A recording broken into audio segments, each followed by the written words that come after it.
Santo é o Senhor. O Senhor trouxe a sua palavra, irmãos, no livro dos Juízes. Nós vamos ler com a ajuda de Deus.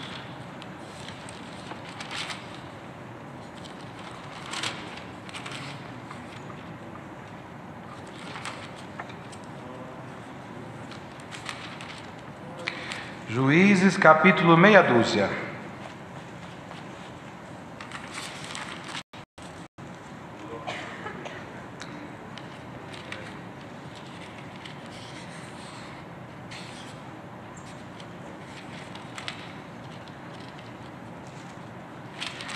Juízes, capítulo meia dúzia. Nós vamos ler do verso 11 em diante. Então o anjo do Senhor veio e assentou-se debaixo do carvalho que está em Ofra, que pertencia a Joás, a Abiesrita. E Gideão, seu filho, estava malhando trigo no lagar para o salvar dos midianitas. Então o anjo do Senhor lhe apareceu e lhe disse: O Senhor é contigo, varão valoroso. Mas Gideão lhe respondeu: Ai, Senhor meu, se o Senhor é conosco, por que tudo isso nos sobreveio? E que é feito de todas as suas maravilhas que nossos pais nos contaram, dizendo: Não nos fez o Senhor subir do Egito? Porém agora o Senhor nos desamparou e nos deu na mão dos midianitas.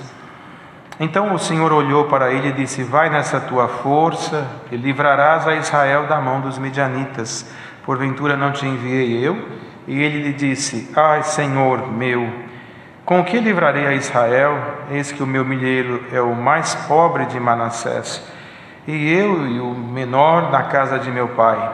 E o Senhor lhe disse: Portanto eu hei de ser contigo, tu ferirás aos midianitas como se fossem um só homem. E ele lhe disse: Se agora tenho achado graça aos teus olhos, dá-me um sinal de que és o que comigo falas.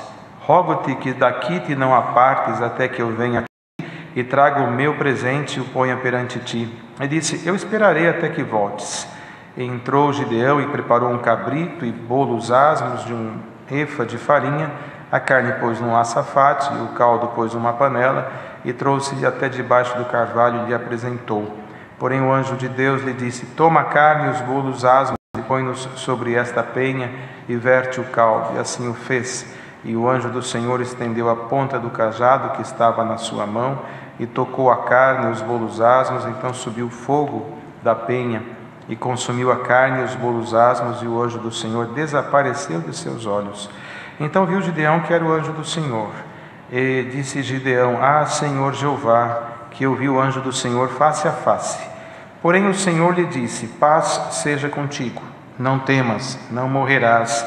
Então Gideão edificou ali um altar ao Senhor e lhe chamou: Senhor é paz. E ainda até o dia de hoje está em Ofra dos Abiesritas. E aconteceu naquela mesma noite que o Senhor lhe disse: Toma o boi de teu pai, a saber, o segundo boi de 7 anos, e derruba o altar de Baal, que é de teu pai, e corta o bosque que está ao pé dele. E edifica ao Senhor teu Deus um altar no cume deste lugar forte, num lugar conveniente, e toma o segundo boi e oferecerás em holocausto com a lenha que cortaste do bosque. Então Gideão tomou 10 homens dentre os seus servos e fez como o Senhor lhe dissera. E sucedeu que, temendo ele a casa de seu pai e os homens daquela cidade, não o fez de dia, mas fê-lo de noite.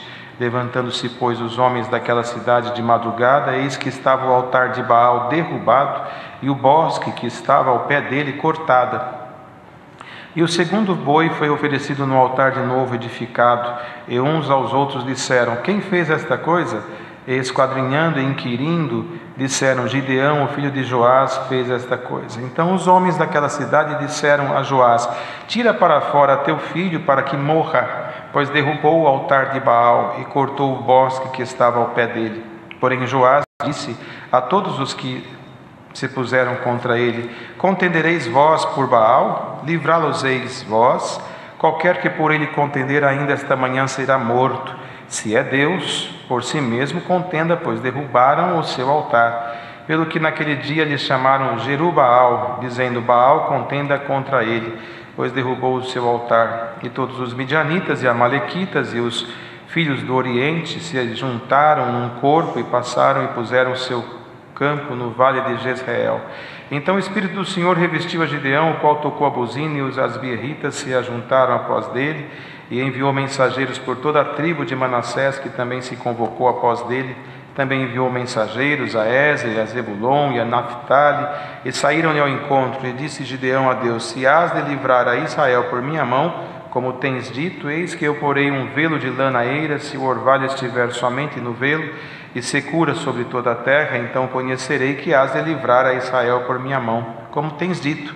E assim sucedeu, porque o outro dia se levantou de madrugada e apertou o velo, e o orvalho do velo espremeu uma taça cheia de água. E disse Gideão a Deus: não se acenda contra mim a tua ira, se ainda falar só esta vez.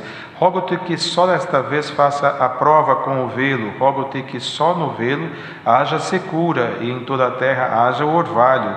E Deus assim o fez naquela noite, pois só no velo havia secura, e sobre toda a terra havia orvalho. Até aqui, irmãos. Amém. Glória ao Senhor. Irmãos, é claro que todos nós conhecemos muito bem o que Deus fez com Gideão, mas é importante lembrar, irmãos, que a origem de tudo isto, na verdade, Israel, o povo de Deus, ele teve um período sob a orientação de Moisés, o servo de Deus, que depois sucedeu a ele Josué, mas entre Moisés e o reinado que veio como o primeiro rei Saul, passou-se um pouco mais de 300 anos. Esse período da história de Israel, o Senhor permitiu que tivesse em Israel juízes. E a palavra, as Sagradas Escrituras, nos relatam 12 ciclos, que são 12 juízes que estiveram diante do povo de Israel. Eles eram homens, teve Débora, que esteve na direção desse trabalho também, como mulher, usados por Deus com uma coragem ímpar, com uma capacidade revestido do Espírito de Deus, de defender o povo dos seus despojadores. 12 juízes, o primeiro foi Otiniel, que quando um rei da Mesopotâmia, irmãos, chamado Cusã-Risataim, este rei, ele, por permissão de Deus, Israel começou a seguir os Balaíns e os Asterotes, que eram deuses do povo do Ocidente, dos amorreus. Os Balaíns, que são como Baal, é o plural de Baal, são deuses que eles seguiam. Israel cedeu àqueles deuses, e os homens de Israel se juntou com as mulheres daquele povo estrangeiro, o que desagradou sobretudo a Deus. E Deus permitiu que Israel passasse por uma guerra muito grande com este rei da Mesopotâmia, e por 8 anos esteve sob o jugo. Foi quando Deus levantou Otiniel, e daí até Sansão, que foi o último dos juízes, passaram todos os juízes que a palavra nos relata, dentre eles Gideão, um moço que da tribo de Manassés.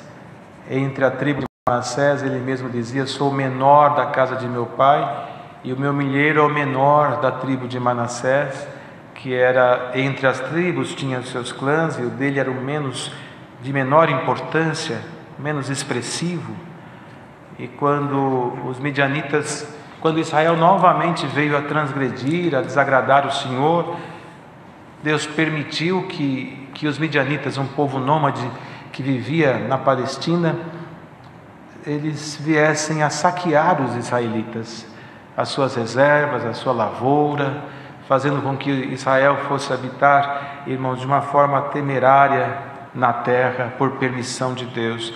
Notem, irmãos, que durante os 300 e poucos anos dos juízes, irmãos, todas as vezes que Israel vinha a desagradar o Senhor, Deus permitia um domínio estrangeiro, alguma coisa que viesse a tirar deles toda aquela força que eles achavam ter, mas nunca Deus se esqueceu do seu povo.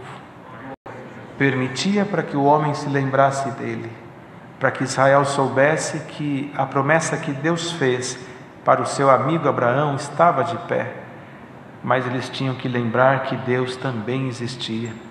E eles se corrompiam, e Deus levantava um juiz, defendia, tirava da servidão. Quando tudo estava confortável, eles voltavam a se corromper. E foi assim com Gideão. O seu pai e irmão estava ali na própria região, construíram uma estátua ao deus Baal, a um dos deuses dos Balaíns, e desagradou muito o Senhor. E Deus permitiu que os midianitas viessem a roubar as riquezas de Israel, e o povo empobreceu demais, perdeu suas riquezas, perdeu suas reservas, tanto que Gideão, temente a Deus, um dos últimos que estavam ainda no temor, pegou o pouco de trigo que sobrou com ele e foi numa prensa de vinho, que é o lagar onde se fazia o vinho, e foi ali escondido tentar salvar o pouco do trigo que sobrou. Ele estava trabalhando quando o Senhor então falou com ele.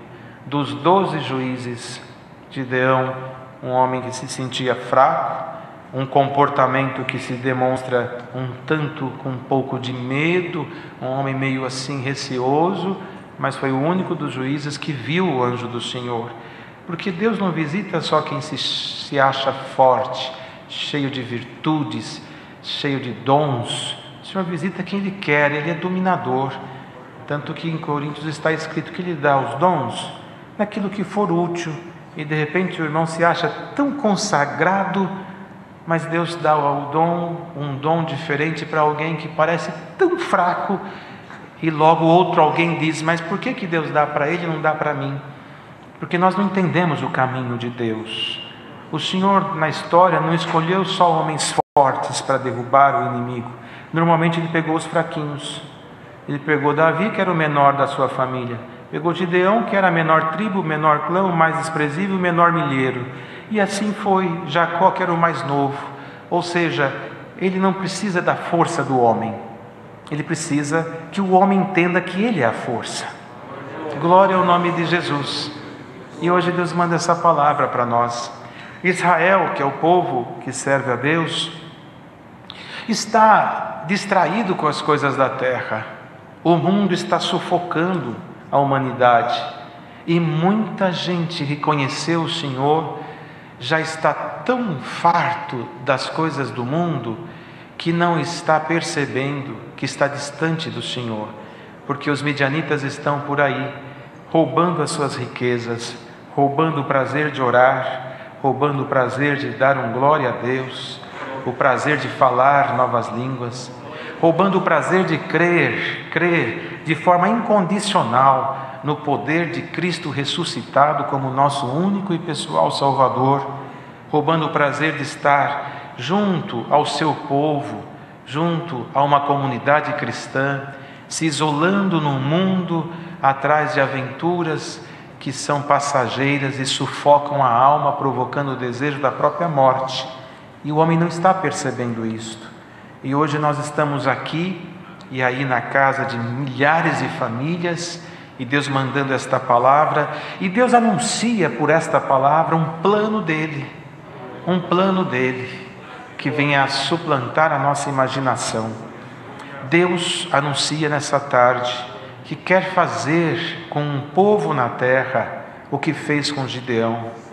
Não importa se o seu milheiro é pequeno, não importa se a sua tribo é a menor, não importa se você está numa fraqueza tremenda. O que importa é se você consegue olhar para o anjo do Senhor e dizer para ele as suas fraquezas, e confessar a ele os seus erros, e dizer para ele: eu sou o menor da minha casa, eu não tenho força, mas eu estou aqui, malhando o meu trigo, porque eu não quero morrer de fome. Glória ao Senhor. Se você tem força de dizer só isso para o anjo de Deus, a palavra começa te dizendo: você é bem-aventurado, porque Deus vai se usar de você para trazer os teus irmãos e as tuas irmãs que estão indo embora no encanto dos midianitas, no encanto da serpente, que está derrubando alguns que outrora sentavam aqui do teu lado, davam glória de uma forma tão virtuosa e animada que a igreja chegava a estremecer.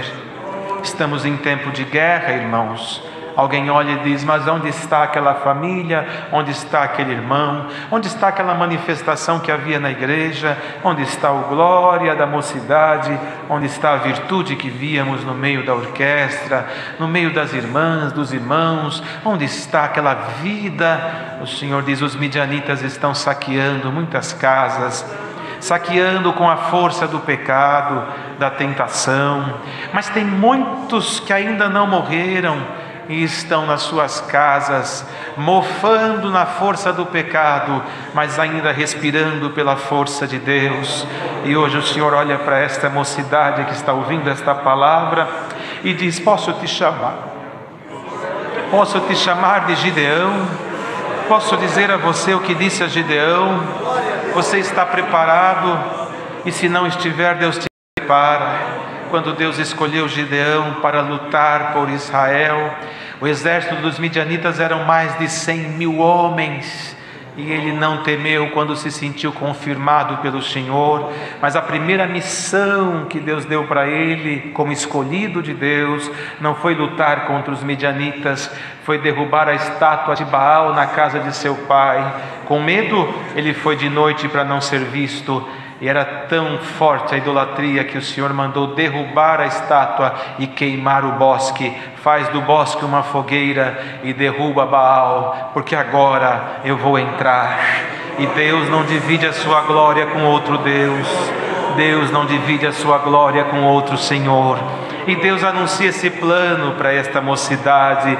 Não é a quantidade que Deus está buscando, mas é a qualidade. Você está aqui ouvindo esta palavra e você está olhando para você e dizendo: mas olha para mim, eu não tenho condição de ser usada por Deus. E o Senhor te diz por esta palavra: se eu olhasse a condição de Gideão, eu também não livraria Israel da mão dos midianitas. Pois Deus te escolhe agora para entrar na história desta palavra e sair dessa reunião de mocidade um jovem mais crente, acreditando mais em Jesus Cristo, acreditando mais na força que o apóstolo Paulo dizia: quando estou fraco, então sou forte, porque a minha força se manifesta na fraqueza. Glória ao nome do Senhor. Você pode estar aqui sem quase nada, mas diz o Senhor: tem aí somente condição de dizer glória a Deus dentro do teu coração. Tem, Senhor. Então louve o teu Senhor agora, porque maior glória virá do céu por alguns minutos mais. O Senhor está somente separando os gideões de Deus nesta tarde.